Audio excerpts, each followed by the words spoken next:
Saudara-saudari, malam ini kita belajar suta yang terkenal, sangat-sangat terkenal ya, dan sering dibahas oleh para biku.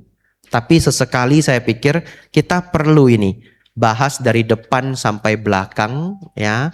Jadi Anda baca sendiri sebenarnya apa yang disampaikan Sang Buddha ya. Mari kita mulai langsung saja ya, tidak kita tunggu lagi karena saya lihat ruangan juga sudah penuh ya. Silakan dilihat kertasnya semuanya. Akan ada beberapa pesan yang sangat baik ya. Terutama juga untuk Bapak Ibu Saudara yang tinggal di Denpasar. Nanti ya, nanti Anda akan lihat ada bagian yang menurut saya bagus. Kita mulai dulu, Anda yang punya pena silakan dicoret-coret ya. Kertasnya tidak perlu terlalu disayang menurut saya. Yang penting ilmunya masuk ke otak ya. Saya tipe orang yang habis selesai pelajaran, catatan saya buang semua. Iya, saya tipikalnya aneh. Buang semua. Nggak ada catatan yang tersimpan. Jadi prinsip saya simpannya di ini. Anda tumpuk-tumpuk dari kelas 1 SD, Anda buka lagi enggak? Enggak ya? Nah itu akhirnya dijual sama emak, jual kiloan. Jadi karena saya tidak mau nyimpen, saya jadi rasanya punya sedikit beban moral. Saya hafal dah. Ketemu apa saya hafal. Dan beruntungnya sekarang zaman Google ya. Anda mau nyari apa selalu bisa dicari lagi. Ya tapi bukan berarti Anda yang senang nyimpan nggak boleh nyimpen ya enggak ya. Anda yang senang nyimpen silakan disimpan. Cuma tipikal orang itu ada dua. Satu yang catatannya atau textbooknya ini nggak boleh tercoret, betul?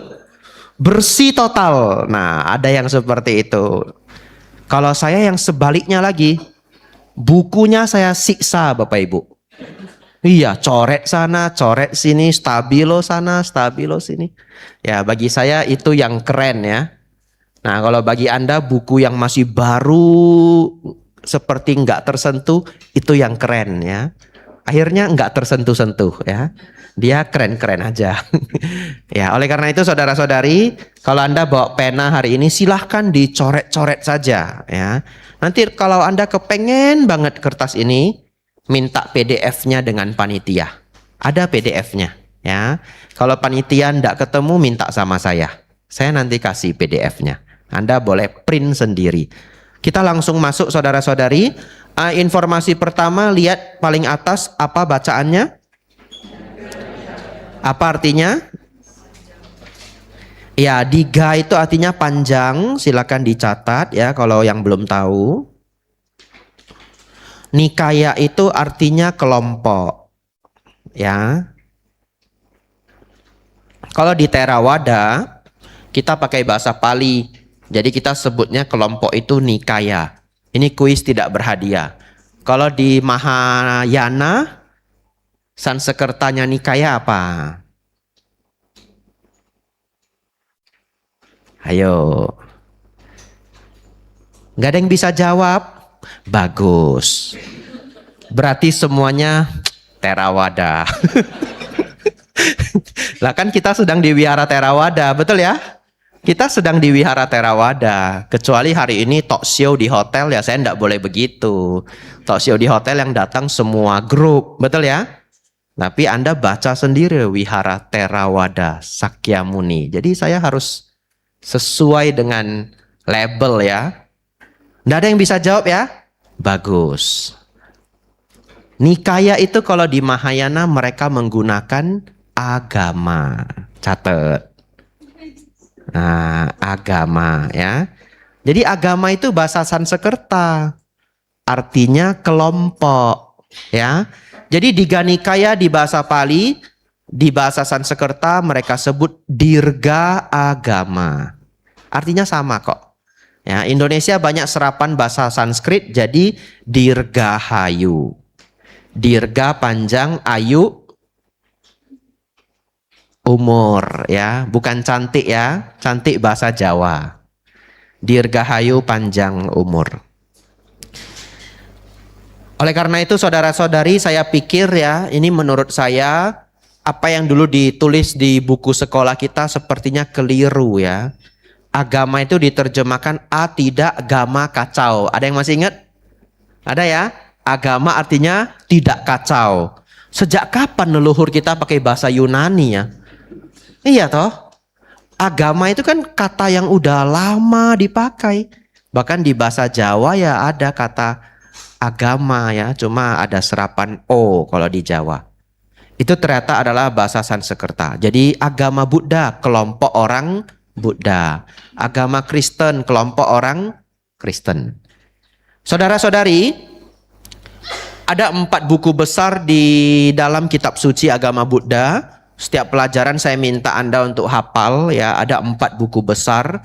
Sesungguhnya di antara semua buku kitab suci agama Buddha, kalau seseorang ingin belajar kitab suci mulainya dari yang 4 ini ya. Mulainya dari yang 4 ini, tidak dari buku yang lain karena ini menjadi rujukan utama.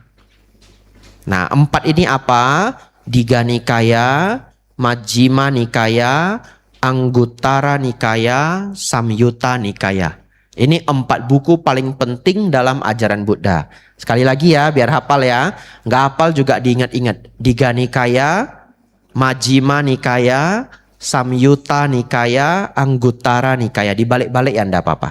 Ya, cuma biasanya saya selalu meletakkan Digha di atas Majjhima nomor 2. Majjhima itu artinya menengah. Jadi kalau Digha panjang, Majjhima itu lebih singkat. Ya, biasanya Majjhima Nikaya itu satu sutta seperti ini bisa 30 halaman. Kalau nanti Majjhima sekitar 14, lebih kurang. Tapi kalau dilihat dari Sigalowada Sutta ini, ternyata ini tidak terlalu panjang ya. Ya, ini termasuk tidak terlalu panjang. Bahkan 2 halaman yang terakhir itu, 3 halaman yang terakhir itu adalah rangkuman, bukan bagian dari sutanya. Baik, saudara-saudari, kita langsung masuk saja. Sigalaka Sutta. Sutta nomor 31 kepada Sigalaka. Nasihat kepada umat awam. Demikianlah yang kudengar pada suatu ketika Sang Bagawa sedang menetap di Rajagaha, di taman Suakatupai di hutan bambu. Pada saat itu Sigalaka putra seorang perumah tangga setelah bangun pagi dan keluar dari Rajagaha sedang menyembah dengan pakaian dan rambut basah dan tangan dirangkapkan. Silakan digarisbawahi rambut basah. Ya. Ke arah yang berbeda-beda, ke timur, selatan, barat dan utara, ke bawah dan ke atas ya. Kenapa saya minta saudara untuk menggarisbawahi rambut basah? Ini hanya menunjukkan bahwa dia seterburu-buru itu ya, atau ritual ini dia anggap sangat penting. Sehingga begitu dia bangun, dia membersihkan diri, rambut belum kering saja, dia sudah langsung ritual ya. Lanjut. Dan Sang Bagawa setelah bangun pagi dan merapikan jubah, membawa jubah dan mangkuknya pergi ke Rajagaha untuk menerima dana makanan. Dan melihat Sigalaka menyembah arah yang berbeda-beda, beliau berkata, "Putra perumah tangga, mengapa engkau bangun pagi untuk menyembah arah yang berbeda-beda?" Bagawa, nah silakan garis bawahi kalau tidak tahu arti Bagawa ya. Bagawa itu nama lain dari Sang Buddha, artinya the fortunate one ya. The fortunate one itu artinya yang beruntung. Nah, tetapi di bahasa Indonesia sering dibuat lebih bagus ya, menjadi yang berberkah. Tapi sebenarnya lebih mengena, Anda akan lebih paham secara langsung yang memiliki keberuntungan ya. Ini kita tes dulu, Anda ngantuk apa enggak? Pemudanya namanya siapa? Tommy. Baik ya, masih fokus ya. Lanjut. Bagawa, ayahku ketika menjelang meninggal dunia menyuruhku melakukan hal ini. Dan karena itu Bagawa, Demi hormatku kepada kata-kata ayahku yang sangat kuhargai, kuhormati dan kusucikan, aku bangun pagi dan menyembah dengan cara ini ke 6 arah. Baik, kita stop dulu. Setelah ini sudah Sang Buddha. Setelah ini pernyataan Sang Buddha. Pertanyaan saya, apa alasan si Galaka menyembah 6 arah? Perintah sang ayah, betul ya? Ada alasan lain? Nggak ada. Boleh nggak kita mengatakan dari sisinya si Galaka ini murni perintah sang ayah, betul? Berarti bagi dia ini ritual, betul? Dia juga nggak tahu apa maknanya. Yang penting dia lakukan saja. Ya, di masyarakat kita ada yang seperti itu sampai hari ini? Ada. Mungkin dulu kita juga seperti itu. Kalau ditanya kenapa kamu sembahyang seperti ini, nggak tahu. Turun-temurun, betul? Tapi mari kita lihat bagaimana Sang Buddha memberikan manfaat dhamma kepada si Galaka.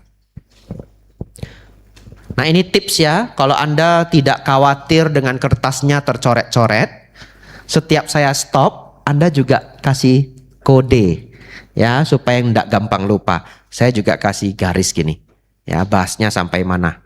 Tetapi putra perumah tangga, itu bukanlah cara yang benar dalam menyembah 6 arah menurut disiplin Arya. Jadi Bagawa, bagaimanakah seharusnya seseorang menyembah ke 6 arah menurut disiplin Arya?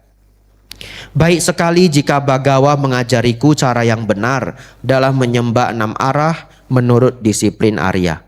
Dengarkanlah, perhatikanlah, dan aku akan berbicara. Baik Bagawa, jawab si Galaka. Dan Sang Bagawa berkata, perumah tangga muda adalah dengan meninggalkan 4 kekotoran perbuatan dan tidak melakukan kejahatan dari 4 penyebab, dengan tidak mengikuti 6 cara membuang harta seseorang, dengan menghindari 14 kejahatan ini, maka siswa Arya mencakup 6 arah. Dan dengan praktik demikian menjadi seorang penakluk dari 2 alam, sehingga semuanya akan berjalan lancar baginya baik di alam ini maupun di alam berikutnya. Dan saat hancurnya jasmani, setelah kematian, ia akan pergi ke alam bahagia, alam surga. Apakah 4 kekotoran perbuatan yang harus ditinggalkan? Pertama adalah membunuh. Kedua adalah mengambil apa yang tidak diberikan. Ketiga adalah pelanggaran seksual. Keempat adalah berbohong. Ini 4 kekotoran perbuatan yang harus ditinggalkan. Demikianlah Sang Bagawa berkata. Baik, tadi Anda mendengar banyak sekali bulir-bulir ya. Dan kalau kita hanya baca sekali, saya yakin saudara-saudari tidak bisa hafal. Anda ingat aja, si Galaka sudah dapat dharma yang pertama. Apa yang dharma yang pertama? 5 sila. Tapi dikurangi. Berjudi, prostitusi, dan bermabukan juga. Menari, menyanyi, tidur di siang hari. Berkeliaran pada waktu yang salah. Bergaul dengan teman-teman jahat dan kekikiran menghancurkan seseorang. Ia bermain dadu dan meminum minuman keras dan berpergian bersama istri-istri orang lain. Ia mengambil jalan yang rendah, hina, dan memudar seperti bulan pada paru penyusutan. Pemabuk, hancur dan jatuh miskin. Semakin banyak minum, semakin haus. Bagaikan batu di dalam air akan tenggelam. Segera ia akan kehilangan sanak saudaranya. Ia yang menghabiskan hari-hari siangnya dalam tidur dan terjaga pada malam hari, menyukai kemabukan dan prostitusi, tidak mampu mempertahankan rumah yang layak. Terlalu dingin, terlalu panas, terlalu larut. Mereka mengeluh, kemudian mengesampingkan pekerjaan mereka, hingga setiap kesempatan yang telah mereka miliki untuk melakukan kebajikan terlepaskan. Ini seperti syair Bapak Ibu Saudara ya. Jadi Sang Buddha merangkai ajaran beliau itu seperti syair ya, seperti puisi ibaratnya. Tapi karena sudah diterjemahkan di bahasa kita, kita tidak bisa 100% ya memahami keindahan dari syair-syair ini. Tapi kita masih bisa melihat ya Sang Buddha mengajarkan dengan syair-syair yang indah. Tetapi ia yang menganggap dingin dan panas tidak berarti apa-apa. Dan seperti seorang laki-laki melaksanakan tugas-tugasnya, kegembiraannya tidak akan berkurang.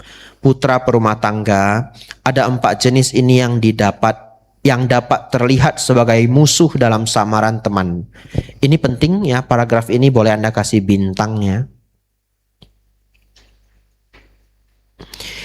Ini teman palsu ya, Anda harus belajar melihat teman palsu. Karena di dunia ini banyak sekali orang ditipu, dikhianati oleh teman sendiri ya. Jadi yang bisa kadangkala yang bisa menipu uang Anda ya bukan orang-orang yang jauh ya.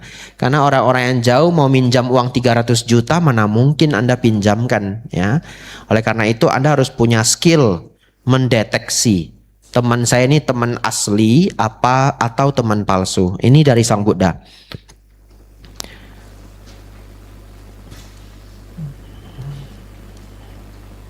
Ada 4 jenis yang terlihat sebagai musuh dalam samaran. Pertama adalah orang yang mengambil seluruhnya. Ya, silahkan digaris bawahi. Kedua adalah orang yang banyak bicara. Nanti beliau jelaskan apa maksudnya banyak bicara. Ketiga adalah orang yang suka menyanjung. Dan keempat adalah teman dalam berfoya-foya. Yang pertama, orang yang mengambil seluruhnya dapat dilihat sebagai seorang teman palsu untuk 4 alasan. 1, ia mengambil semuanya. Ia menginginkan banyak dengan mengeluarkan sedikit. Apa yang harus ia lakukan karena takut. Dan ia mencari demi dirinya sendiri. Jadi ini ciri-ciri Bapak Ibu Saudara. Nah, saya akan kasih Anda petunjuk lain ya. Bapak Ibu Saudara, manusia itu ada 3 jenis. Ini tidak dari dharma, ini dari psikologi ya, atau kita bisa mengatakan dari pengalaman seorang pakar.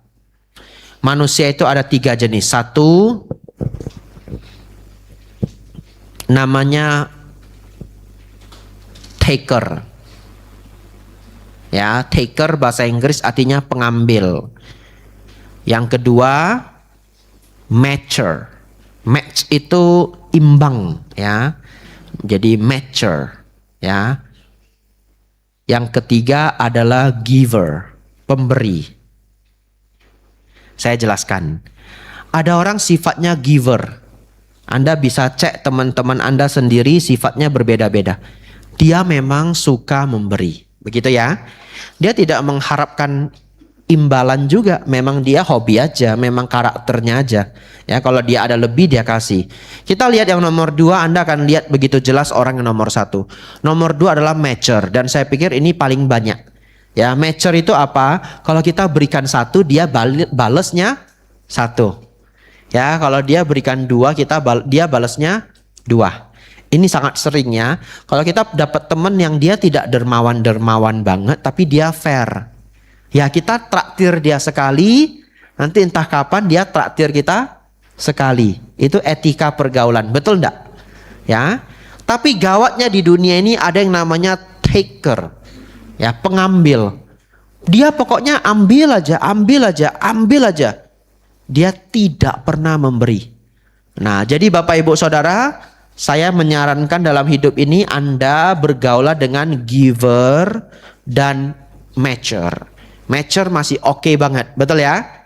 Nah, kasih 1, dia kasih 1. Ya, ini karakter ya. Ya, tapi kalau Anda ketemu orang dia ngambil aja, yang nggak pernah mau berbagi 1001 alasan ya. Anda sudah boleh lampu kuning. Tapi kapan lampu merah, Bante? Ini kriteria saya. Kalau Anda menemukan bahwa bahkan dia pelit terhadap orang tuanya sendiri. Apalagi orang tuanya bukan orang tua yang unik. Dalam artian ya mungkin kalau orang tuanya dulu mukul dia, hajar dia habis-habisan, kita masih bisa oke lah, make sense lah, betul ya? Tapi orang tuanya normal gitu, orang tua yang baik gitu, nggak ada tragedi apa-apa. Dan Anda sudah bergaul dengan dia 5-6 tahun. Dan Anda selalu menemukan kalau dia ke orang tuanya kok pelit banget ya. Apalagi kalau itu pacar ya, Anda harus hati-hati ya. Ya, kalau dapat pacar dia pelit sama orang tua, saya sih menyarankan itu lampu merah ya. Ya, dia pelit sama orang tua, dia pelit sama saudara kandung, saya pikir itu lampu merah. Kalau dia pelit sama teman masih lampu kuning lah. Lampu kuning kan masih boleh jalan. Tapi hati-hati. Apa maksud saya hati-hati? Mungkin dia sedang menabung, betul? Ya, dia ada cita-cita mau buka toko, atau dia punya cita-cita mau ambil sertifikat di Jepang ya. Mau ndak mau dia hemat banget ya, make sense lah. Kadangkala orang dalam keadaan ya in a situation gitu ya. Atau orang tuanya lagi sakit, dia biayanya berat, atau dia mungkin harus menguliahkan adiknya. Jadi kalau dia cuma pelit sama teman, kita masih bisa cek alasan dia apa ya. Tapi kalau dia pelit ke orang tua, saya pikir nggak ada alasan ya.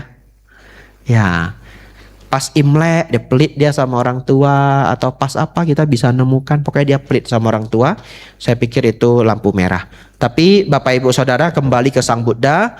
Pokoknya Sang Buddha sudah wanti-wanti kita, jangan dekat dengan orang yang mau mengambil seluruhnya ya, mau mengambil seluruhnya. Kita lanjut. Orang yang mengambil seluruhnya dapat dilihat sebagai teman palsu untuk 4 alasan. Ia mengambil semuanya. Ia menginginkan banyak dengan mengeluarkan sedikit. Apa yang harus ia lakukan? Ia lakukan karena takut dan ia mencari demi dirinya sendiri. Tadi sudah saya baca ya. Orang yang banyak bicara dapat dilihat sebagai seorang teman palsu untuk 4 alasan. Ia suka membicarakan masa lampau dan masa depan. Ia mengucapkan omong kosong tentang belas kasihan. Dan ketika sesuatu harus dikerjakan sekarang, ia mengaku tidak mampu karena suatu bencana. Orang yang suka menyanjung dapat dilihat sebagai seorang teman palsu untuk 4 alasan. Ia menyetujui perbuatan jahat. Ia menolak perbuatan baik. Ia memujimu di hadapanmu dan ia mencelamu di belakangmu. Ya, ini kriteria teman jahat ya. Sang Buddha menganjurkan kita untuk tidak dekat dengan orang-orang seperti ini. Teman dalam berfoya-foya dapat dilihat sebagai seorang teman palsu untuk 4 alasan. Ia mendampingimu ketika engkau sedang meminum minuman keras, ketika engkau sedang berkeliaran di jalan pada waktu yang tidak tepat, ketika engkau mengunjungi tempat hiburan, dan ketika engkau sedang berjudi. Demikianlah Sang Bagawa berkata. Dan setelah yang sempurna menempuh sang jalan berbicara, Sang Guru menambahkan, teman yang mencari apa yang ia peroleh, teman yang mengucapkan omong kosong, teman yang sekadar menyanjungmu, teman yang mendampingi dalam berfoya-foya. 4 ini adalah musuh yang sesungguhnya, bukan teman. Ia yang bijaksana mengenali ini, harus menjauhkan diri dari mereka, seperti dari jalan yang menakutkan. Putra perumah tangga, ada 4 jenis ini yang dapat terlihat sebagai teman setia.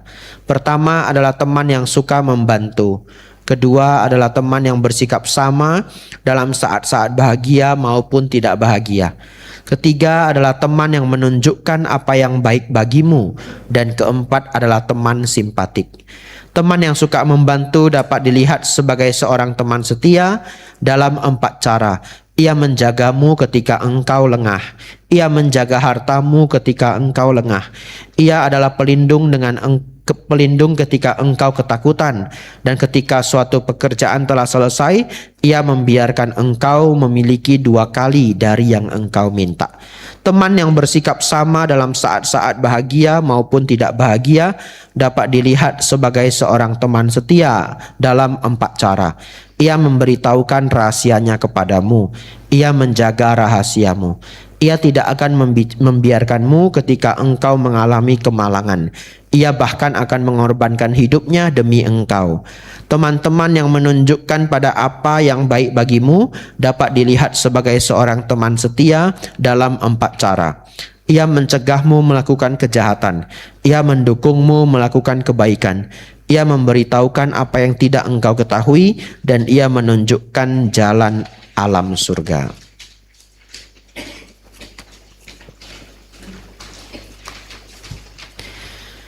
Teman simpatik dapat dilihat sebagai seorang teman setia dalam 4 cara. Ia tidak bergembira di atas kemalanganmu, ia bergembira di atas keberuntunganmu. Ia menghentikan mereka yang mencelamu dan menghargai mereka yang memujimu. Demikianlah Sang Bagawa berkata. Nah, saya tambahkan satu, sebenarnya ada di sini ya, tapi supaya lebih jelas aja. Nah, saudara-saudari, tambahan dari saya adalah saudara-saudari harus hati-hati dengan teman yang selalu cemburu kalau Anda sukses. Ya, itu juga lampu kuning, ya. Tapi ingat, hampir setiap manusia itu memiliki kecemburuan. Kalau kecemburuan kecil, saya pikir masih boleh kita maklumi. Tapi kalau kecemburuan dia terlalu besar, saya tetap mengkategorikannya lampu kuning, ya. Dan Anda bisa lihat itu dari wajahnya. Tapi yang baik itu, Anda punya teman yang mudita. Ingat, mudita. Artinya apa? Kalau Anda menceritakan kesuksesan Anda, keberhasilan Anda, dia sangat happy. Ya, Anda bisa lihat dari matanya dia happy. Karena mata itu sulit untuk dibohongi. Anda bisa lihat dari raut wajahnya dia benar-benar ikut happy. Ya, itu teman yang harus Anda apresiasi. Ya, cari teman-teman yang kalau Anda sukses, dia happy. Ya, silakan cari. Ya, kalau sudah punya bagus ya.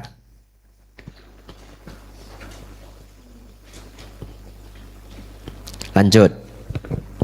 Dan setelah yang sempurna menempuh sang jalan berbicara, sang guru menambahkan, teman yang suka membantu,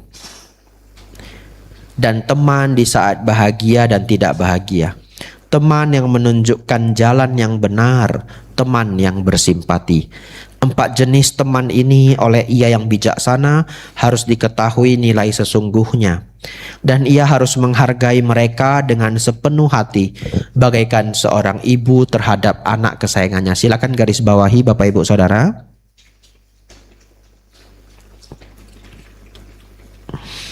Ya Bapak Ibu Saudara, tinggal beberapa halamannya. Hari ini kita belajar di Ganikaya. Ini adalah syair yang sangat panjang ya. Semoga Anda tidak kapok ya. Karena saya jarang-jarang datang ya. Pelajaran kita juga hanya 2-3 hari. Dhamma kelas ini hanya 2 hari ya, betul ya? Ya, jadi Anda semoga kuat ya. Saya tadi berpikir juga, aduh, kayaknya keliru ya saya masuk di Ganikaya di hari pertama. Takutnya pesertanya kapok Bapak Ibu ya. Besok yang datang cuma setengah. Ya, jangan kapok ya. Pelajarannya cuma 2 hari. Ya. Jadi besok kalau hujan, jangan mengatakan terlalu dingin. Tidak bisa Dhamma kelas gitu ya. Terlalu jauh, tidak bisa Dhamma kelas. Terlalu lelah, tidak bisa Dhamma kelas. Jangan. Cuma 2 hari. Ya, seret badan Anda kemari. Ya. Ya betul, seret badan Anda kemari. Kalau udah duduk kan mau semalas apapun, mau ndak mau ngikut toh. Ya, dan hidup itu lucu loh. Kadang-kala kita bisa aja males sekali. Tapi Anda seret badan Anda, tiba-tiba ternyata itu kelas terbaik dalam hidup Anda. Betul ya? Nah, siapa tahu? Karena Anda nggak tahu toh besok topiknya apa. Nggak tahu toh? Anda nggak mungkin tahu. Wong saya aja belum tahu. Ya, saya aja belum tahu besok topiknya apa. Masih saya godok-godok. Saya tadi mikir ya, pas tadi balik ke Kuti 10 menit, 5 menit, saya mikir besok apa ya? Hari ini kok kepanjangan ya. Kalau mau bagus untuk anak muda, itu yang paling bagus di Gajanusutta sebenarnya. Tapi yang dapat banyak manfaat anak muda. Kalau dari persentase anak mudanya enggak terlalu banyak. Nah, gimana ini untuk membahagiakan semua pihak? Ya, nanti mungkin saya campur-campur ya. Pokoknya saya berusaha besok saya cari topik yang bagus. Mudah-mudahan sangat menginspirasi. Apa Bante? Belum tahu. Ya toh, nanti saya godok ya. Bapak Ibu Saudara, saya tadi minta Anda garis bawahi Seorang ibu terhadap anak kesayangannya. Ini apa? Ini terhadap teman. Jadi ini syair yang sangat mengejutkan. Sang Buddha meminta Anda semua menjaga teman baik Anda seperti harta karun. Seperti seorang ibu menjaga anaknya. Kenapa? Karena Bapak Ibu Saudara, coba setuju enggak yang ada di ruangan ini? Semakin Anda berumur, Anda semakin sulit mendapatkan teman. Setuju enggak? Setuju ya? Apalagi yang namanya sahabat. Ya toh? Dan umumnya sahabat kita itu adalah peninggalan sahabat dari sekolah. Betul ya? Peninggalan sahabat dari kuliah. Nah, kadangkala dapatlah sedikit teman kerja yang jadi sahabat. Tapi umumnya orang jadi sahabat itu teman sekolah. Kenapa Bapak Ibu Saudara? Mungkin ya kalau saya lihat-lihat, karena pada saat itulah kita lagi tulus-tulusnya. Bersahabat di sekolah itu kan nampak benar ya, karakter teman kita 80% lah terbuka. Ya. Tapi kalau Anda nanti sudah berumur 30-an, 40-an ya, apalagi Anda berhasil dalam kehidupan, Anda enggak tahu loh. Orang yang datang ke Anda itu ingin bersahabat atau punya agenda, betul ya? Kita udah nggak bisa tahu. Semakin Anda berumur, Anda semakin sulit tahu. Nah, dan biasanya Anda kalau sudah berumur, Anda dapat temannya dari apa? Dari klub. Nah, klub senam, betul ya? Nah, klub bela diri, nah, klub sepedaan, ya.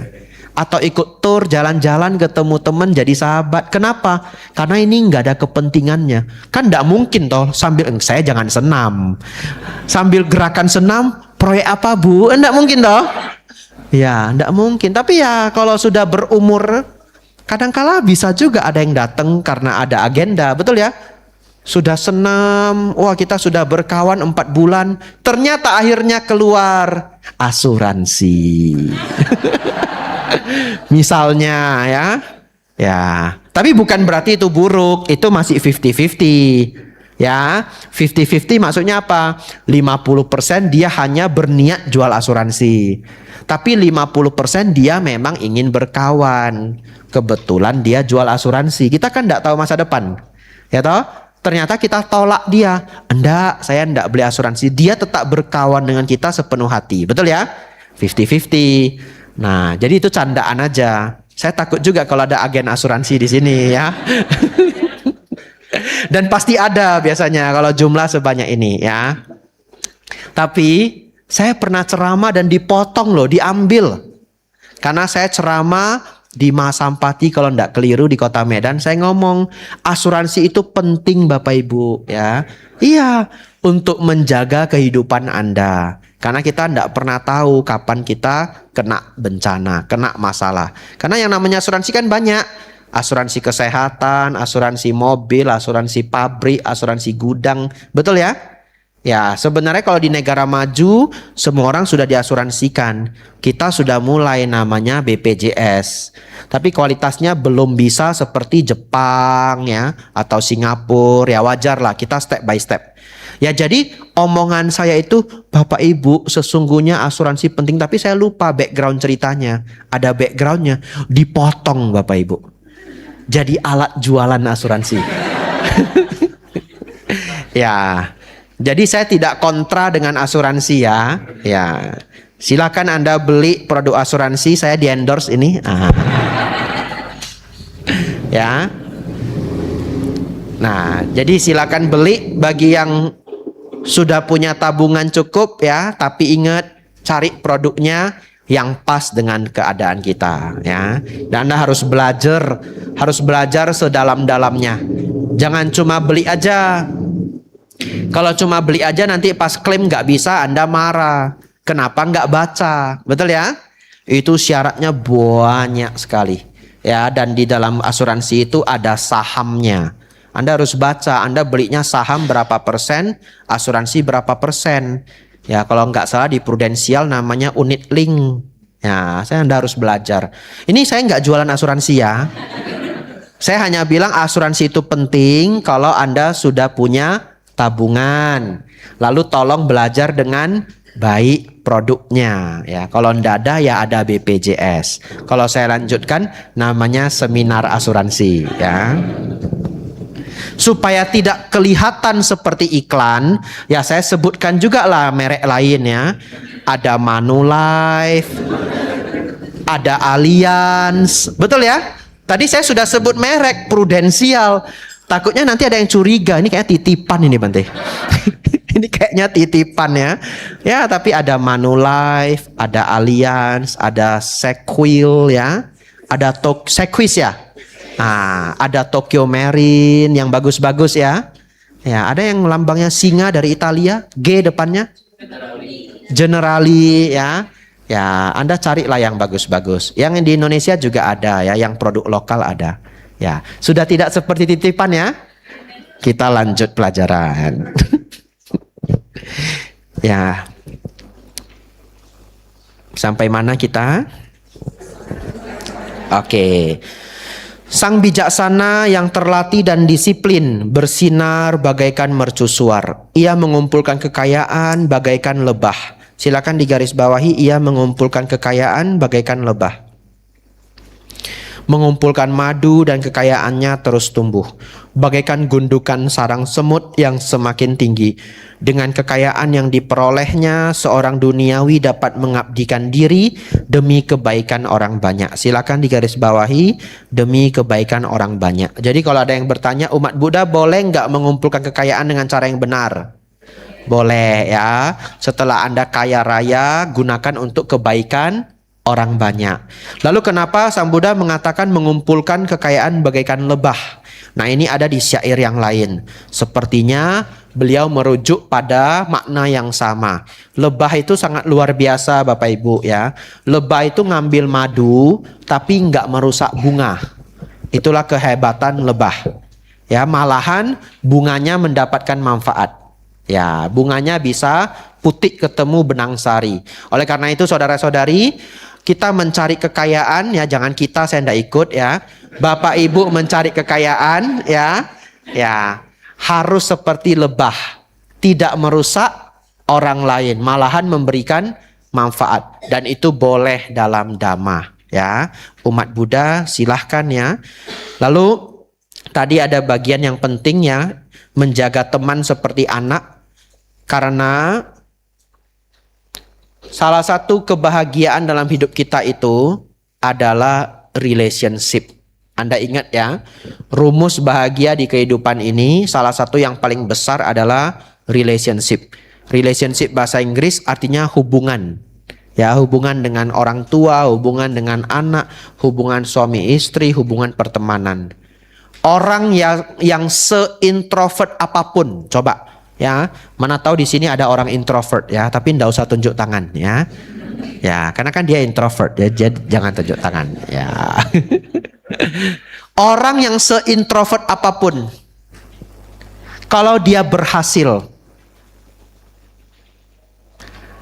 ngasih tahu orang tua ndak? Ngasih tahu. Orang se-introvert apapun.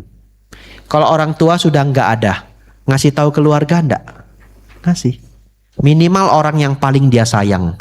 Minimal. Dia introvert, jarang ngomong, tapi dia berhasil, pasti dia ngomong ke anaknya. Ya, nak, mama berhasil hari ini. Atau minimal dia punya best friend satu. Kenapa begitu Bapak Ibu Saudara? Karena apapun pencapaian Anda, manusia itu bukan ular. Kalau ular hidup sendiri, nggak perlu teman. Tapi kebahagiaan manusia itu bergantung sebagian daripada orang lain. Ngerti maksudnya? Anda dapat piala, Anda bahagia karena piala itu dilihat orang, betul ya? Jadi kebahagiaan Anda itu ada persentase membutuhkan orang lainnya. Karena kita bukan ular, kita adalah makhluk sosial. Manusia itu makhluk berkelompok. Jadi entah bagaimanapun Anda tetap membutuhkan orang lain. Oleh karena itu, ini saya sampaikan kepada Anda yang lagi sukses-suksesnya. Ya, enggak tahu siapa di ruangan ini. Ya, umur produktif. Ya, umur-umur produktif lagi sukses-suksesnya, jangan egonya naik sampai ke puncak gunung. Karena ego dan kesombongan yang naik parah itu akan membuat Anda kehilangan orang terdekat. Ingat ya, karena ketika ego Anda naik, Anda semakin galak. Anda semakin gampang marah. Dan kalau hubungan sudah rusak, saat itu Anda tidak menyadari. Karena Anda berpikir, apa yang tidak bisa kumiliki. Betul ya? Kan lagi di puncak kejayaan. Anda butuh orang lain. Sekarang ada waktunya. Ya, ada waktunya ketika Anda tiba-tiba menyadari, ternyata saya tidak bisa hidup sendiri. Tapi pada saat itu, semua orang di sekitar kita sudah pergi. Ya, semoga bukan Bapak Ibu yang ada di sini ya. Ini kan online. Jadi nanti entah ada siapa yang membutuhkan Dharma ini. Jadi semoga entah dimanapun, karena ini ada rekamannya, entah dimanapun orang yang sedang berjaya-jayanya, tanpa dia sadari egonya naik sampai ke puncak gunung, dia harus segera rem setelah dengar rekaman video ini. Dan turunin egonya lagi. Pelan-pelan orang-orang yang dia sayangi akan akrab kembali. Karena kita adalah makhluk berkelompok. Kita tidak bisa bahagia tanpa orang lain. Kalau Anda ingin bahagia tanpa orang lain, bisa. Jadi biku. Ya. Kalau Anda belum siap jadi biku, Anda pasti masih membutuhkan orang lain. Betul ya? Siapa di sini masih senang dipuji ada? Oh, enggak ada yang mau ngaku. Enggak apa-apa. Kita balik pertanyaannya. Siapa di sini yang kesel, yang sedih, yang marah kalau dicela ada? Ada ya? Kalau dicela kesel ya? Semua yang kalau dicela masih kesal, berarti dipuji masih seneng. Itu satu set. Salah tadi saya nanyanya ya. Siapa di sini dipuji senang? Gak ada. Ya, harusnya siapa di sini dicela kesal? Ada Bante, berarti dipuji masih senang. Kalau Anda dipuji masih senang, dicela masih kesel, Anda masih membutuhkan orang lain. Oleh karena itu, jagalah sahabat Anda sebaik mungkin. Tapi nanti bahkan setelah Anda sudah jadi biku, yang konon kata Bante Abijato, enggak perlu orang lain lagi. Enggak benar juga. Pindah patah perlu enggak? Perlu. Coba kalau bikunya galaknya setengah mati. Betul ya? Selamat pagi Bante. Masih selamat saya? Jalan. Siang Bante. Tahu saya siang? Jalan. Setelah sebulan seperti itu, dana makan enggak ada satu orang pun. Untung masih ada pegawai wihara. Dimasakin Indomie ya. Setahun makannya Indomie aja. Nah itu. Jadi bahkan sudah jadi biku juga masih membutuhkan orang lain. Ya kalau pindah patah itu perihal yang tidak terlalu besar. Tetapi yang lebih besar lagi apa? Sahabat di dalam Dhamma. Ya, Sang Buddha selalu memuji kita sebagai biku harus punya sahabat Dhamma. Ya kalau kita dekat-dekat dengan bante-bante yang berkualitas, kualitas kita ikut keseret. Betul ya? Ya, jadi namanya orang itu dekat sama yang bagus, ikut bagus. Dekat yang sama yang jelek, kalau ndak beruntung ikut jelek.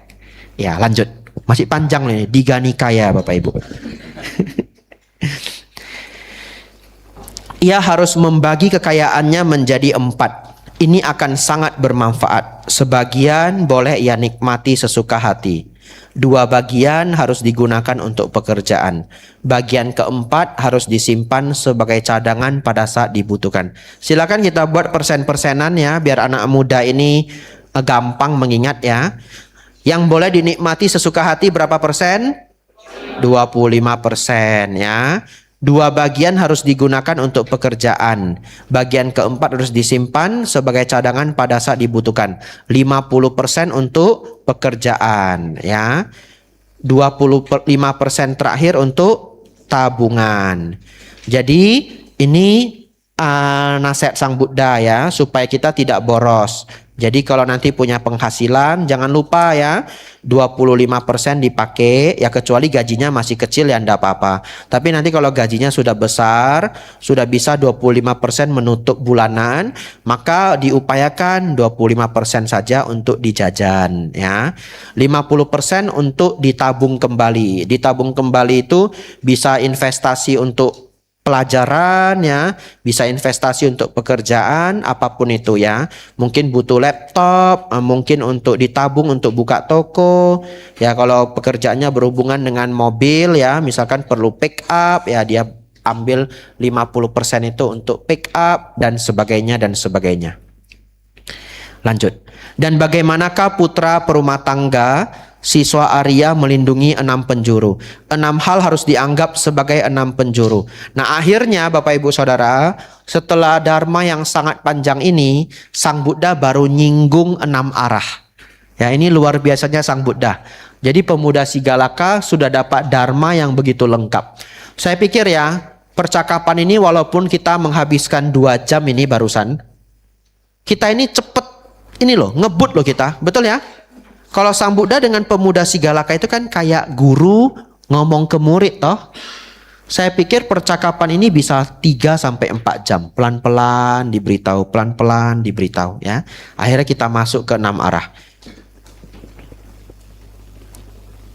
6 hal ini harus dianggap sebagai 6 penjuru. Timur merupakan ibu dan ayah. Selatan adalah guru-guru, barat adalah istri dan anak-anak, utara merupakan teman-teman dan rekan-rekan, bawah adalah para pelayan, pekerja dan pembantu, atas adalah para petapa dan brahmana. Ada 5 cara seorang putra melayani ibu dan ayahnya sebagai arah timur. Ia harus berpikir, setelah disokong mereka, aku harus menyokong mereka. Aku harus melakukan tugas-tugas mereka untuk mereka.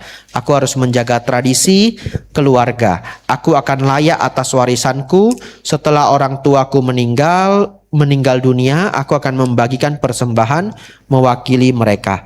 Dan ada 5 cara oleh orang tua yang dilayani demikian oleh putra mereka sebagai arah timur. Aku membalas. Mereka harus menjauhkannya dari kejahatan. Ini tugas orang tua ke anak ya. Jadi orang tua harus menjauhkan anak dari kejahatan. Mendukungnya dalam melakukan kebaikan. Mengajarinya suatu keterampilan. Jadi orang tua harus mengajarkan anaknya skill ya. Kalau tidak diberikan les juga boleh ya. Bahasa Inggris, coding, masak ya. Apalagi skill-skill yang berguna di zaman ini. Editing ya. Ya, fotografi kalau dia memang serius ya, dan skill-skill lainnya. Mencarikan istri yang pantas. Ini zaman dulu. Suami ini harus ke istri seperti ini dengan menghormatinya, respect ya, dengan tidak dengan memberikan kekuasaan kepadanya, dengan memberikan perhiasan kepadanya. Catat yang terakhir ini ya. Ya, ini terkenal ini kalau bahas Sigalowada Sutta ini terkenal ya. Jadi suami wajib memberikan perhiasan kepada istri kalau problem ekonomi sudah selesai ya. Kalau problem ekonomi belum selesai, Bante gimana? Sabar dulu ya. Ya, tapi ini bagus ya. Sang Buddha meminta para suami tidak meremehkan istri ya. Kenapa Bapak Ibu Saudara? Karena kalau kita sudah nggak respect, hubungan nanti rusak ya. Oleh karena itu saya mau kasih tips, karena ini direkam online ya. Nanti akan terpakai entah oleh siapa dimanapun. Kalau Anda sangat sayang pada anak Anda, maka Anda harus sangat sayang kepada istri Anda. Begitu juga sebaliknya. Istri harus sayang sama suaminya. Kenapa? Karena Anda sedang memberikan contoh bagaimana berumah tangga yang baik. Ya, jadi kalau entah di mana ada orang yang respect ke istrinya turun, atau istri respect ke suaminya turun, ingatlah anak Anda. Ngerti maksudnya ya? Itu bukan hanya masalah suami istri, tapi juga masalah nanti ke anak. Kalau Anda ingin anak Anda itu punya contoh yang bagus, maka Anda harus menampilkan hubungan yang lebih baik. Ya, itu saja tips dari saya. Ya, lalu Anda tambahkan respect Anda ke suami atau istri. Tapi saya pernah ketemu ya luar biasa sekali, yang terngiang di kepala saya sampai hari ini. Ada umat lapor ke saya, Bante, suami saya baik sekali Bante. Baik sekali. Wah, jarang saya dilaporin begini ya. Ya, biasanya sebaliknya ya. Bante, suami saya Bante, aduh, gak pernah ketemu dimanapun Bante. Cuma ada satu yang kayak begini. Tapi saya pernah dapat, Bante, suami saya Bante, baik sekali. Ya, jadi semoga yang di ruangan ini ya, hubungannya menjadi jauh lebih baik. Sudah baik Bante, luar biasa ya. Lanjut.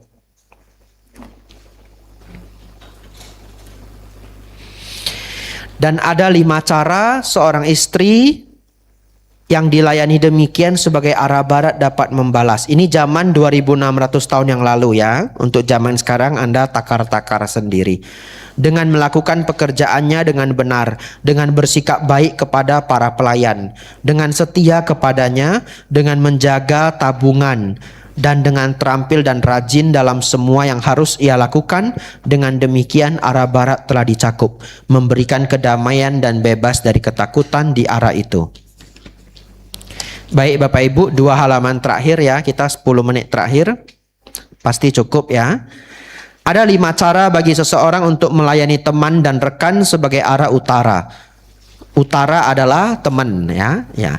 Dengan pemberian, dengan kata-kata yang baik, dengan menjaga kesejahteraan mereka, dengan memperlakukan mereka seperti diri sendiri, dengan menepati janjinya.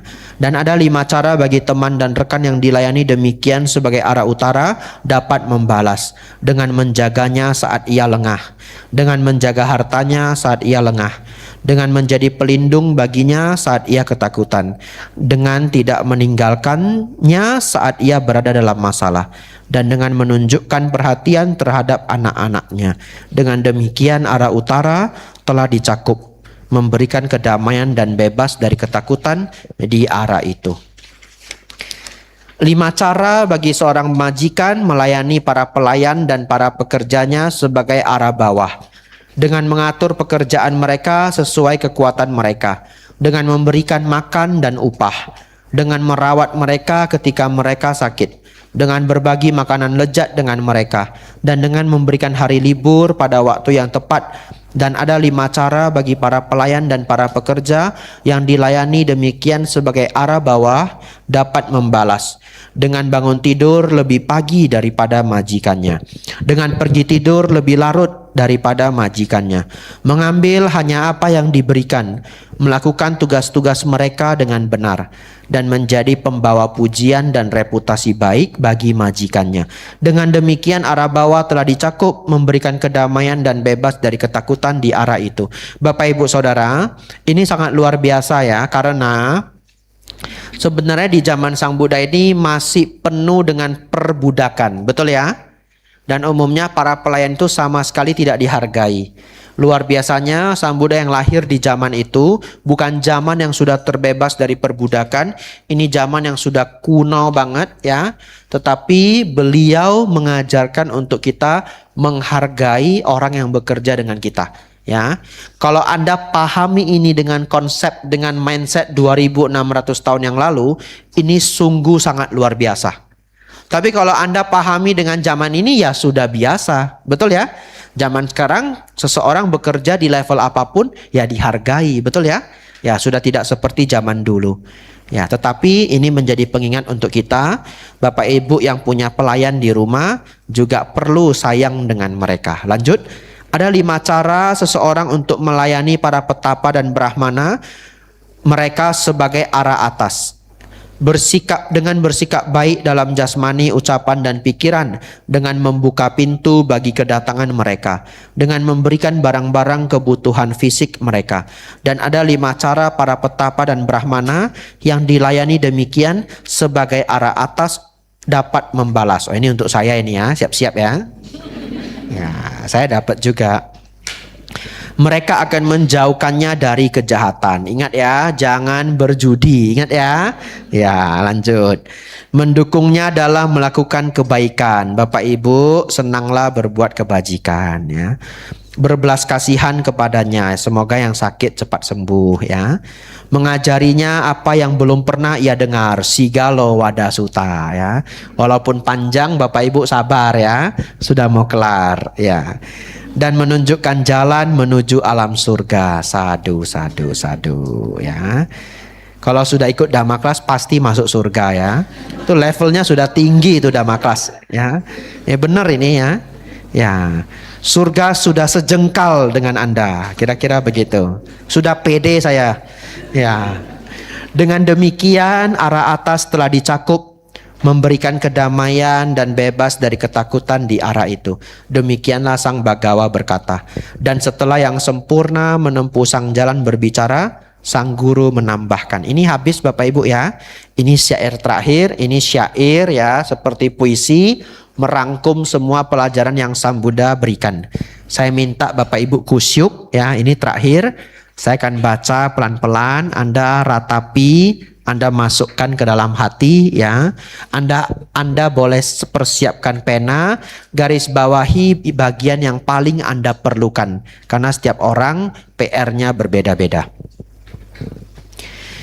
Ibu ayah di arah timur, para guru di arah selatan, istri dan anak-anak di arah barat, teman dan rekan di arah utara, para pelayan dan pekerja di bawah, para petapa dan brahmana di atas. Arah-arah ini harus dihormati oleh seorang yang baik. Ia yang bijaksana dan disiplin, baik hati dan cerdas, rendah hati, bebas dari keangkuhan.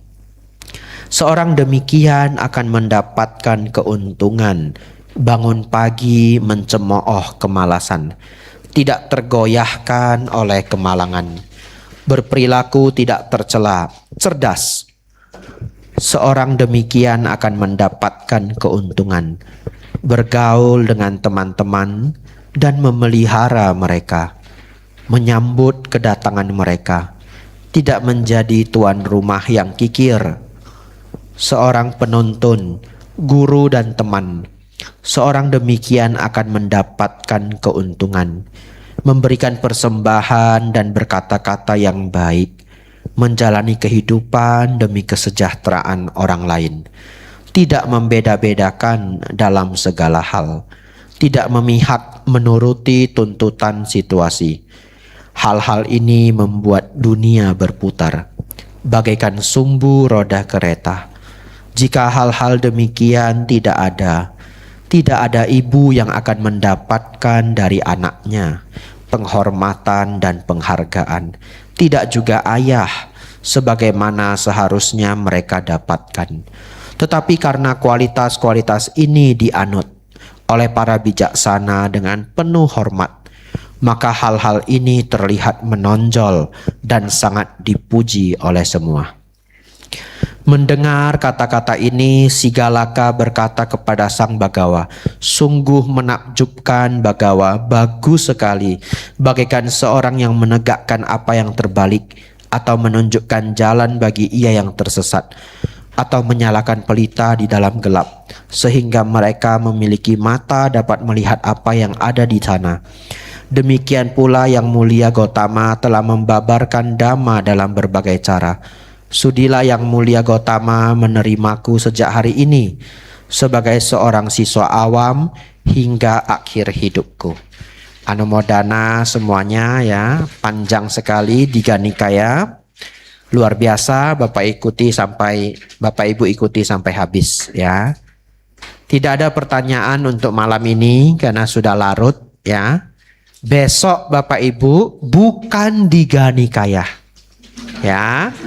Ya. cukup hari ini di Ganikaya panjang sekali. Besok bukan di Ganikaya. Tetap semangat ya. Saya tunggu Anda besok ya.